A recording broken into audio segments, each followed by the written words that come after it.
Hi guys, welcome to Epic Living with Stephanie. Today I'm going to be talking about and showing you some exercises for low back pain.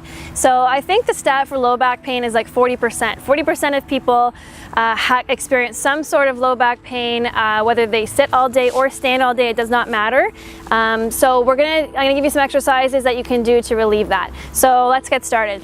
So the first thing, I'm in just a yoga position, a yin yoga position called Seiza, but basically I'm just sitting back on my heels. You can do the standing up if you want, but we're gonna start just with a chin to chest movement, and we're gonna collapse the spine one vertebrae at a time, coming all the way down, hanging the head, relaxing the jaw and the shoulders, and then we're going to slowly kind of build the vertebrae back up.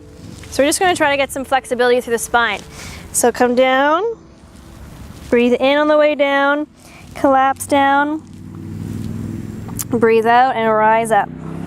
So one vertebrae at a time. So a lot of the times our spine is really fused, which means that it doesn't have a lot of flexibility through it. And that's one reason why our back could be hurting. There's a million different reasons, but there are generally 3 different reasons, or major reasons why. And one is because of the fusion. Okay, we'll do it one more time.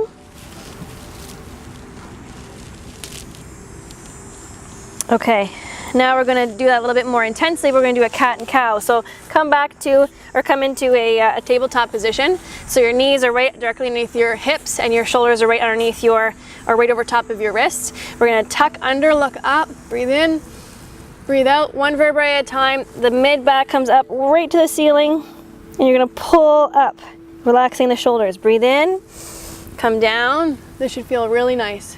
Breathe out and rise up. So this is going to help also if your vertebrae is very stiff. So we're just going to open it up and get some flexibility throughout it. We're going to do it twice more. Breathe in, breathe out, come up. Good. The next one we're going to do is a hip flexor stretch. So the hip flexors join at the lumbar spine. So when the hip flexors are really tight from sitting all day, it pulls on the back, and that's the second reason why we could be experiencing some low back pain. So I want one leg out at around 2 o'clock.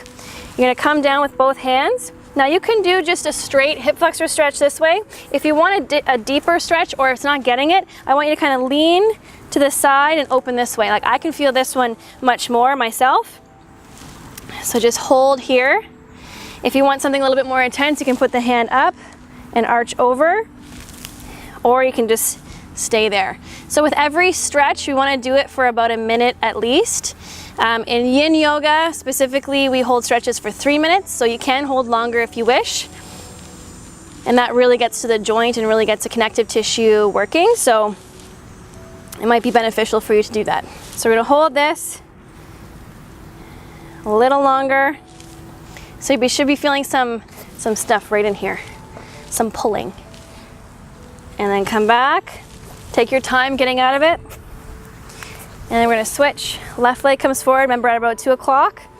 We're going to lean forward. I'm just going to angle it off, so I'm kind of curving or closing off my shoulder, closing off my chest, and leaning in.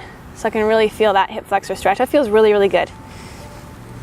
Another reason why your low back might be hurting, I'm talking to mostly my athletes out there. If you're doing a lot of core and abdominal work and a lot of oblique work, like if in your sport you twist a lot, your obliques pull on your low back. So you might want to, this one's really good for you. It stretches out the low back and the obliques and the hip flexor, and that could be the reason why you're experiencing some low back pain. So this is a good one for you guys too.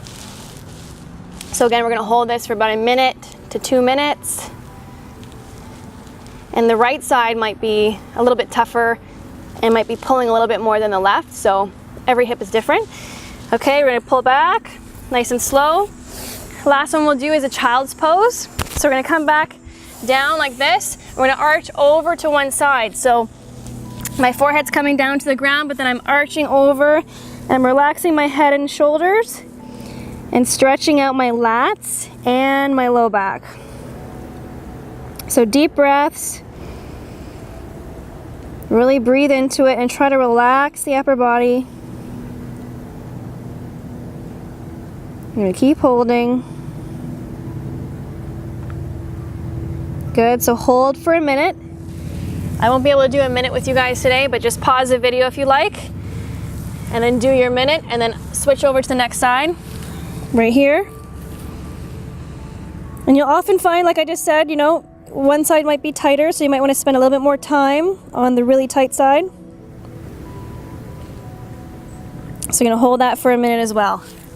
So there are some stretches that you can do on a regular basis, or if your low back is kind of flaring up, that will definitely relieve. Like I already feel a lot of relief in there too, and it's really great for the entire body. You get some blood circulation in there, some oxygen, and really stretch out the fascia. So I hope this really helped you.